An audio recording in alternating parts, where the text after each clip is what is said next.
Good morning બાળકો. સંબંધની વાત ઘણી બધી કરી ચૂક્યા. આજે લગભગ સંબંધ ટોપિક પૂર્ણ થઈ જશે અને વિધેયની વ્યાખ્યા પણ સ્ટાર્ટ થઈ જશે. સ્વાધ્યાય 2.2 અને જેટલા પણ દાખલા બાકી છે એ દાખલા આપણે કમ્પ્લીટ કરી લઈએ. બરાબર છે. દાખલા ખૂબ સરળ હતા. સંબંધ વિશે તમે માહિતગાર છો જ. પ્રદેશ, વિસ્તાર અને સહપ્રદેશ વિશે પણ માહિતગાર છો. બરાબર છે. તો લઈએ સ્વાધ્યાય 2.2 નો દાખલા નંબર 14. ખૂબ સરળ દાખલો છે. આકૃતિ અહીં આગળ આપેલી છે. P થી Q નો સંબંધ આપેલો છે. બરાબર. અહીં આગળ P થી Q નો સંબંધ આપણને આપેલો છે, પણ અહીં આગળ સંબંધનું નામ આપ્યું નથી. તો હું અહીં આગળ સંબંધનું નામ આપી દઉં છું. સંબંધને આપણે કહી દઈએ છીએ R. બરાબર છે. એટલે અહીં આગળ એવું કહેવાય R એ P થી Q નો સંબંધ છે.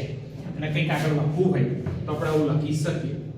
R એ P થી Q નો સંબંધ એટલે અહીંયા આગળ આપણે કહી શકીએ અહીં R subset P cross Q. મતલબ R ની અંદર જેટલી પણ જોડીઓ આવશે એનો પહેલો ઘટક P માંથી હશે અને બીજો ઘટક Q માં હશે. આગળ પ્રશ્ન છે સંબંધને ગુણધર્મની રીતે લખો અને યાદીની રીતે લખો. બહુ સરળ છે. પ્રદેશ અને વિસ્તાર પણ શોધવાનું છે. તો યાદીની રીતે તો ખૂબ સરળ છે.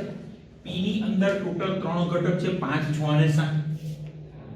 Q ની અંદર પણ 3 ઘટક છે 3 4 અને 5. હવે P નો ઘટક 5 એ 3 સાથે સંકળાયેલો છે, 6 એ 4 સાથે સંકળાયેલો છે અને 7 એ 5 સાથે સંકળાયેલો છે. બરાબર છે. તો અહીંયા આગળ આપણે યાદીની રીતે લખીએ તો પહેલું લખી દઉં છું યાદીની રીત. તો યાદીની રીત તો R બરાબર ખાલી 3 જ જોડીઓ આવવાની છે. 5 ની સાથે 3 સંકળાયેલો છે, 6 ની સાથે 4 સંકળાયેલા છે અને છેલ્લે 7 ની સાથે 5 સંકળાયેલો છે.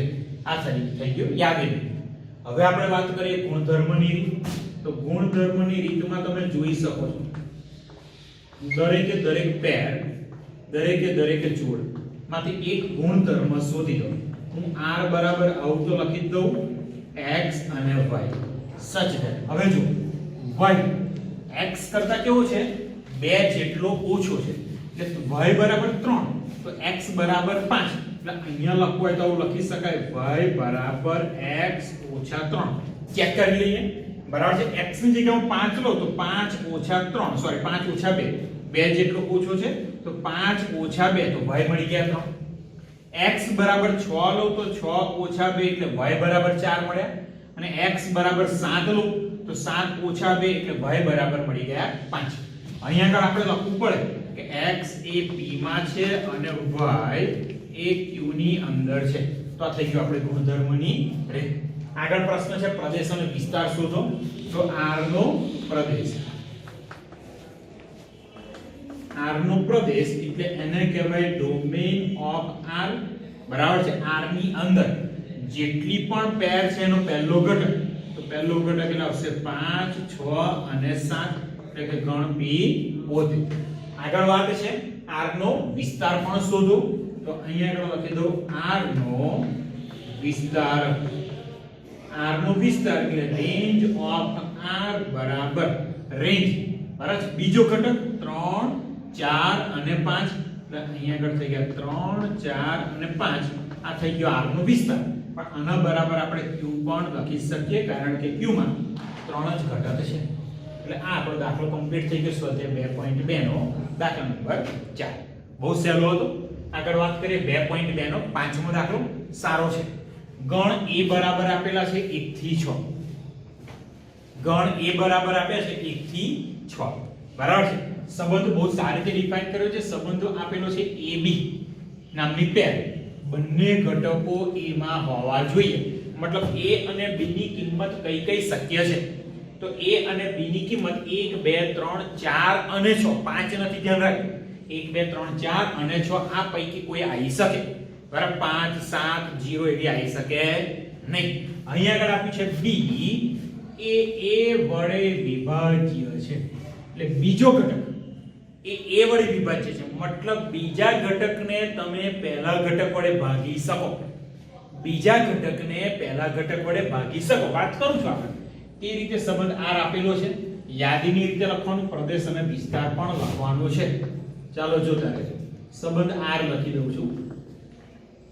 R અહીંયા આગળ A પર વ્યાખ્યાયિત છે તો આપણે સૌપ્રથમ આવું લખીએ R subset A cross A. R ની દરેક પેર A ક્રોસ A માં હશે, બંને ઘટકો A ના હશે. A ની અંદરના ઘટકો 1 2 3 4 અને 6. બરાબર. સંબંધ R કેવી રીતે આપ્યો છે? સંબંધ R આપ્યો છે AB such that AB belongs to A અને BA A વડે વિભાજ્ય છે. એટલે બીજો ઘટક એ પહેલા ઘટકથી વિભાજ્ય છે. મતલબ જે પહેલો ઘટક છે એના ઘડિયામાં, બરાબર, એનું ઘડિયા 1 1 1 1 2 1 તરી 3 1 ચોક 4, બરાબર છે. એવી રીતે A ના ઘડિયામાં B આવે તો એ પેર R ની અંદર આવે, બરાબર છે. ચાલો અહીંયા આગળ જોઈએ છે કેવી રીતે. તો પહેલા લખી દઉં છું યાદીની રીત.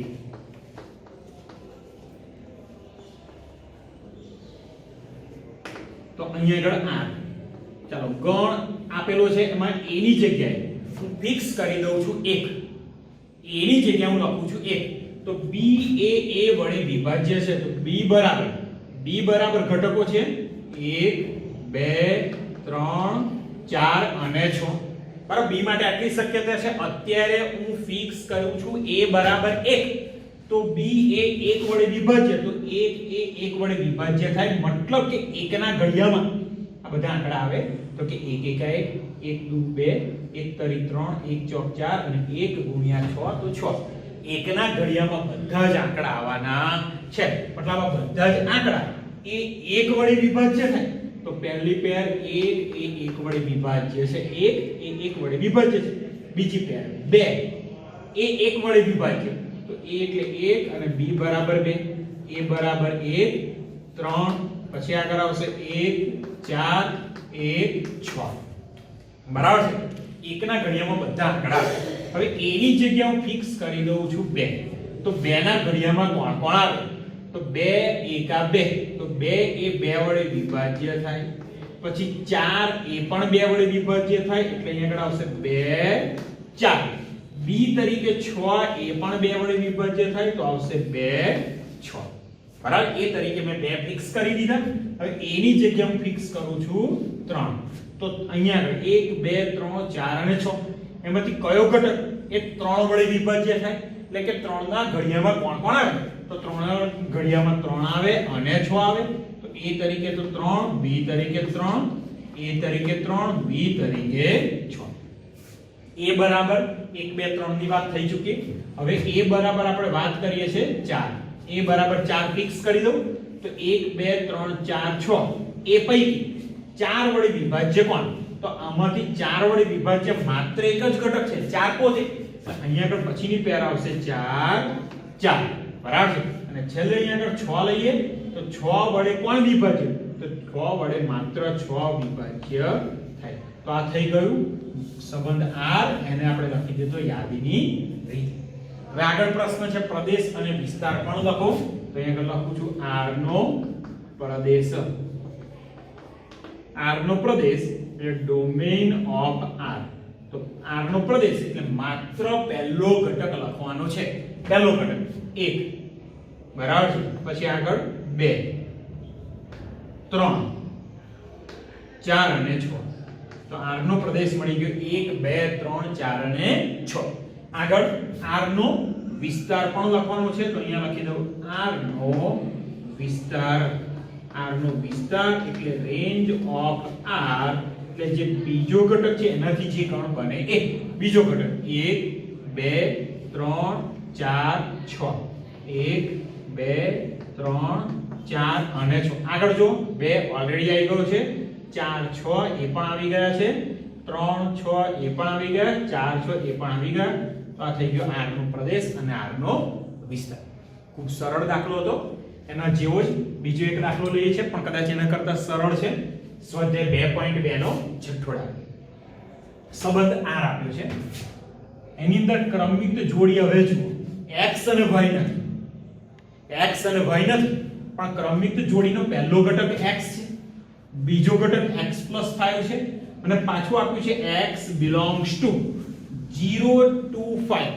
ધ્યાન રાખજો x ની કિંમત 0 થી 5 માં આપેલી છે 0 1 2 3 4 અને 5 એટલે x ની કુલ 6 કિંમત આપી છે એટલે અહીંયા આગળ આપણને કુલ 6 ક્રમયુક્ત જોડીઓ મળશે r ની અંદર લખવાનું છે સંબંધને વ્યાખ્યાયિત કરવાનું છે પ્રદેશ અને વિસ્તાર પણ શોધવાનો તો અહીંયા આગળ પહેલાનો સંબંધ r લખી દઉં છું તો અહીં r બરાબર ક્રમયુક્ત જોડી પહેલો ઘટક x બીજો ઘટક x + 5 પછી x belongs to છગડિયા કૌંસમાં એટલે ઘટકો આપ્યા છે x ની કિંમત 0 1 2 3 4 અને 5 બરાબર છે હવે r ને આપણે યાદીની રીતે લખી દઈએ તો therefore r બરાબર ચાલો x ની જગ્યાએ હું પહેલા 0 લઉં તો x ની જગ્યાએ 0 મૂક્યા તો 0 + 5 બીજો ઘટક આવશે 5 એટલે જે ઘટક હોય એના કરતા 5 વધારે એ બીજો ઘટક આવશે x બરાબર 1 લઈએ તો બીજો ઘટક આવશે 1 ને 5 6 તો અહીંયા મળ્યા 1 6 x બરાબર 2 લો તો 2 અને 2 ને 5 7 તો અહીંયા થાય 2 7 જો 5 5 વધતા જાય છે પછી થશે x બરાબર 3 તો અહીંયા આગળ બીજો ઘટક આવશે 8 x બરાબર 4 તો બીજો ઘટક આવશે 9 અને છેલ્લે x બરાબર 5 તો છેલ્લો ઘટક આવશે 10 5 10 ને અહીંયા આગળ ટોટલ 6 ક્રમયુક્ત જોડીઓ મળી બરાબર છે હવે તમને પાછો એવો પ્રશ્ન થાય કે સર x ની કિંમત તો 0 થી 5 માં છે તો અહીંયા આગળ 10 9 8 7 અને 6 તો તમે નહીં લખી પણ અહીંયા આગળ x ની કિંમત 0 થી 5 છે x + 5 ની નહીં ધ્યાન રાખો x ની કિંમત એટલે પહેલો ઘટક આની અંદરથી લેવાનો બીજો ઘટક તો કયો છે x + 5 માત્ર x નથી જો માત્ર x હોત તો આની અંદર જોવું પડે પણ બીજો ઘટક તો આપણો x + 5 છે એટલે ખાસ ધ્યાન રાખો આગળ અહીંયા આગળ સંબંધ r લખાઈ ગયો બરાબર યાદીની રીતે પ્રદેશ અને વિસ્તાર શોધી લઈએ તો r no Pradesh domain of r માત્ર પહેલો ઘટક લખવાનો છે તો 0 1 2 પછી આવશે 3 4 અને 5 આ થઈ ગયો r નો પ્રદેશ પછી શબ્દ છે વિસ્તાર તો અહીંયા આગળ લખી દઈએ r નો વિસ્તાર એટલે કે રેન્જ ઓફ r બીજા ઘટકથી જે ગણ બને એ બીજો ઘટક તો 5 પછી આવશે 6 7 8 9 અને 10 તો આ થઈ ગયો r નો વિસ્તાર બરાબર હવે આપણે સ્વાધ્યાય 2.2 ના માત્ર 1-2 દાખલા જ બાકી છે જોઈ લઈએ ઓકે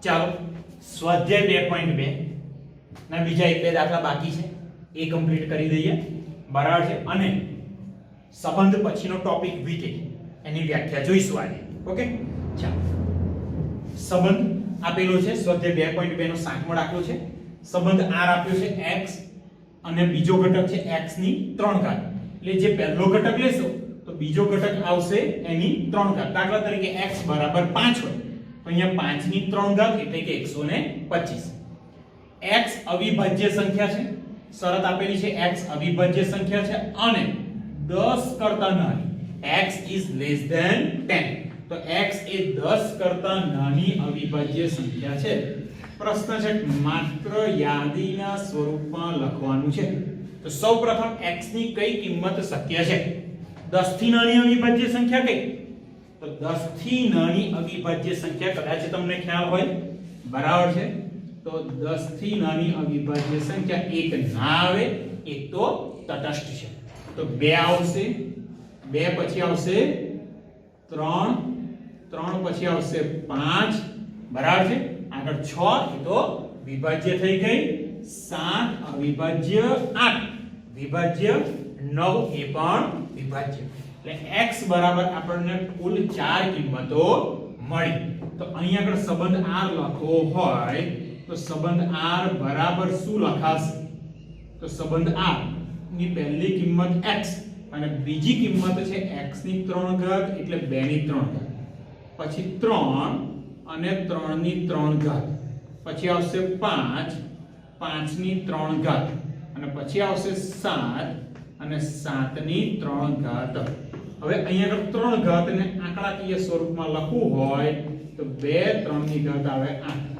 3 3 ની ઘાત આવી 27 અહીંયા આગળ 5 5 ની 3 ઘાત 125 7 અને 7 ની 3 ઘાત 343 બરાબર છે આ થઈ ગયો સંબંધ આ યાદીની રીત વધારાનું અહીંયા આગળ સેજ કામ કરી લઈએ પ્રદેશ અને વિસ્તાર પણ લખી દઈએ તો અહીંયા આગળ થશે પ્રદેશ એટલે ડોમેન ઓફ આર તો પ્રદેશ થયો પહેલો ઘટક 2 3 5 અને 7 અને વિસ્તાર અહીંયા આગળ આવશે વિસ્તાર એટલે આર ની અંદર જેટલી પણ જોડી છે એનો બીજો ઘટક એટલે અહીંયા આગળ 8 27 125 અને 343 આ થઈ ગયો વિસ્તાર 2.2 આઠમો દાખલો આગળ ગણી ચૂક્યા છે આગલા લેક્ચરમાં અને 2.2 નો છેલ્લો દાખલો 9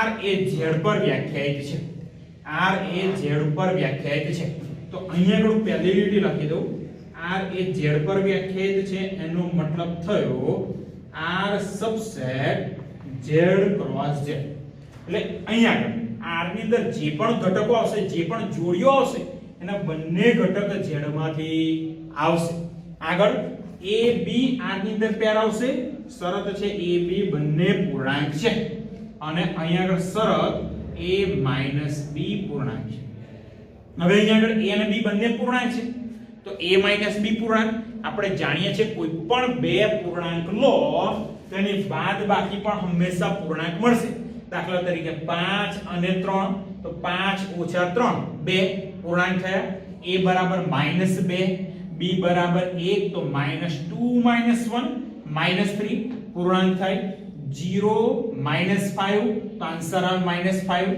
હંમેશા પૂર્ણાંક એટલે જો a અને b બંને પૂર્ણાંક હોય બરાબર a અને b બંને પૂર્ણાંક હોય તો એનો તફાવત એની બાદબાકી પણ હંમેશા પૂર્ણાંક જ આવે તો અહીંયા આગળ ગણ r ને લખી દઉં છું સાહેબ અહીંયા આગળ જોજો ગણ r ને યાદીની રીતે હું લખી દઉં તો અહીંયા આગળ આવશે a ની જગ્યાએ હું ફિક્સ કરી દઉં 1 a ની જગ્યાએ ફિક્સ કર્યા 1 તો b બરાબર 1 આવી શકે 1 2 આવી શકે 1 3 આવી શકે અનંત સુધી અને આ બાજુ જાવ તો 1 0 આવી શકે 1 ઓછા 1 પણ આવી શકે હવે જો a ની જગ્યાએ હું 2 ફિક્સ કરી દઉં તો 2 ની સાથે 1 આવી શકે 2 ની સાથે 2 અનંત સુધી બરાબર છે આ બાજુ જઈએ તો 2 ની સાથે 0 આવી શકે 2 ની સાથે -1 પણ આવી શકે અને અનંત સુધી એટલે એનો મતલબ અહીંયા આગળ બધી જ પેર કે જેના બંને ઘટક પૂર્ણાંક સંખ્યા હોય તો એનો મતલબ અહીંયા અનંત ક્રમિક જોડીઓ આવવાની છે એટલે પહેલો ઘટક એ પણ કોઈ પૂર્ણાંક લઈ શકો બીજો ઘટક એ કોઈ પણ પૂર્ણાંક અહીંયા આવી શકે જો આગળ પ્રશ્ન તો પ્રદેશ અને વિસ્તાર પણ લખવાનો તો હવે r નો પ્રદેશ તો r નો પ્રદેશ એટલે કે ડોમેન ઓફ r બરાબર પ્રદેશ તો પહેલો ઘટક તો અહીંયા આગળ આવશે 1 આવે 2 આવે 3 અનંત સુધી આ સાઈડે પણ અનંત સુધી મતલબ પ્રદેશ આવશે z પોતે પૂર્ણાંક સંખ્યાનો ગણ અને પછી r નો વિસ્તાર તો અહીંયા આગળ r નો વિસ્તાર આવશે રેન્જ ઓફ r બરાબર તો એનો મતલબ બીજો ઘટક તો બીજો ઘટક એટલે 1 2 3 0 બરાબર છે અહીંયા આગળ લખું -1 0 1 2 3 અનંત સુધી એટલે આ પણ z પોતે આવી જશે એટલે પ્રદેશ અને વિસ્તાર બંને અહીંયા આગળ આવશે પૂર્ણાંક સંખ્યાનો ગણ z પોતે ઓકે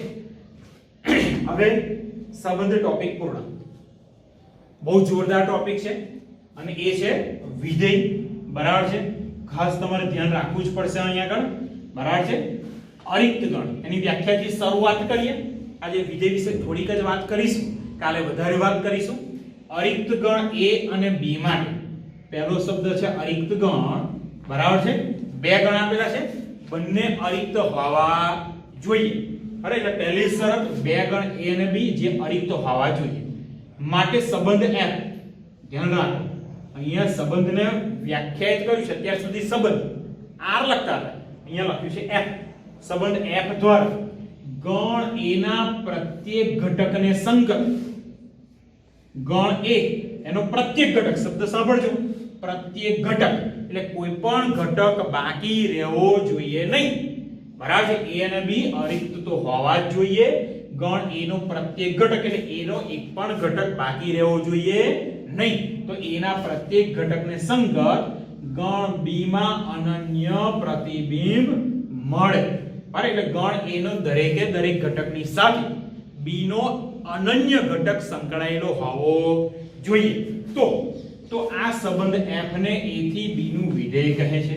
તો સંબંધ મતલબ અહીંયા આગળ એવો છે કે વિધેય એ એક પ્રકારનો સંબંધ છે પણ વિશિષ્ટ શરતો સાથેનો સંબંધ.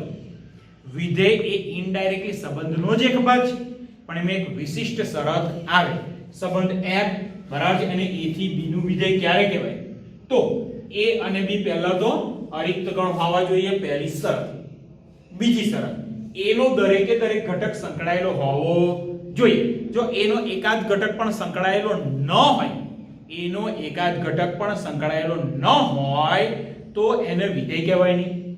બરાબર છે. પહેલી શરત અરિક્ત ગણ, બીજી શરત A નો પ્રત્યેક ઘટક સંકળાય અને ત્રીજી શરત A નો પ્રત્યેક ઘટક B માં B ના અનન્ય ઘટક સાથે સંકળાય.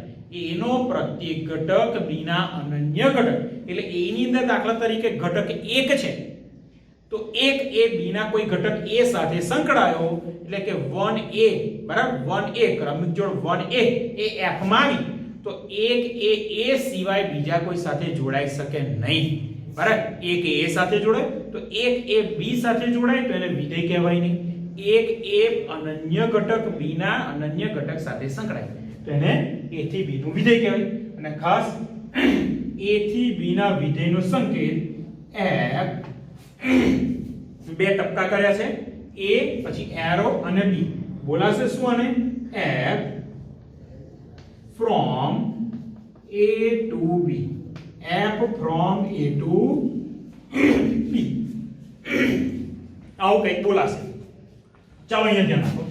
ઉદાહરણ આપું છું. ગણ A અહીંયા આગળ લખી દઉં.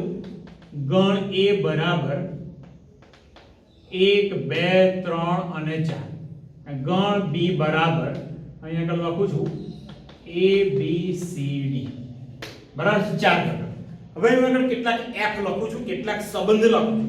એમાંથી કયા સંબંધ વિધેય છે એ આપણે ચેક કરીએ. બરાબર છે. હવે હું અહીંયા લખું છું F. તો પહેલો F લખી દઉં. F બરાબર ક્રમિક જોડી 1A 2B 3C અને 4D ડિસ્કસ કરીએ છીએ. પછી બીજો સંબંધ F બરાબર 1A 2A 3A અને 4A. પછીનો સંબંધ F બરાબર અહીંયા આગળ લખું છું 1A 1B 2C અને 3D. પછીનો સંબંધ મેં લખ્યો 1A 2A 2B અને 3D.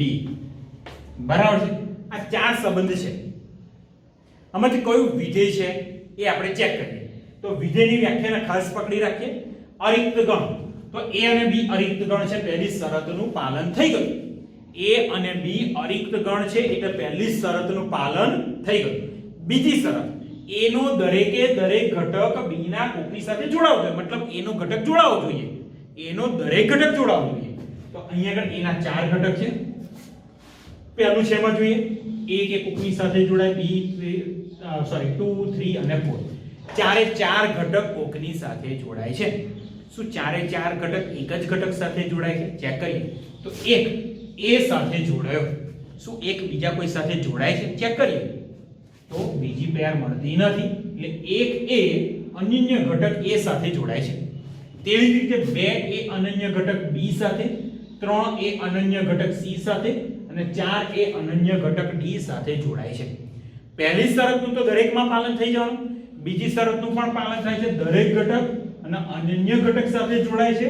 તો અહીં આગળ આપણે લખી શકીએ અને હું નંબર આપું છું 1 બરાબર, અને નંબર 1 આપું છું અને અહીં આગળ લખીએ વિધેય છે. ચાલો આ થઈ ગયો બીજો નંબર. આન્સર ચેક કરીએ. a નો દરેક ઘટક જોડાય છે તો કે 1 2 3 અને 4 જોડાય છે. બીજી શરતનું પાલન થઈ ગયું. પહેલી શરતનું તો પાલન થયેલું જ છે. ત્રીજી શરત, a નો દરેક ઘટક b ના એક જ ઘટક સાથે જોડાય છે. ચેક કરીએ તો અહીંયા એક a સાથે જોડાયો. શું એક a બીજા કોઈ સાથે જોડાય છે? ના. બે a સાથે જોડાયો. શું બે a બીજા કોઈ સાથે જોડાય છે? તો કે ના. 3 અને 4 બધા જ ઘટક એક જ ઘટક સાથે a સાથે જોડાય છે. હવે પાછો પ્રશ્ન એવું થાય, સર બધા ઘટક માત્ર એક જ ઘટક સાથે જોડાય તો એવું ચાલે? ચાલે. બરાબર. અહીંયા એવું કહ્યું નથી. અહીંયા માત્ર એટલું કહ્યું છે a નો દરેક ઘટક જોડાવવો જોઈએ અને b ના એક જ ઘટક સાથે. એટલે એક a સાથે જોડાયો, ધેટ્સ ઓલ. એક a બીજા કોઈ સાથે નથી જોડાતો, એ જોવાનું.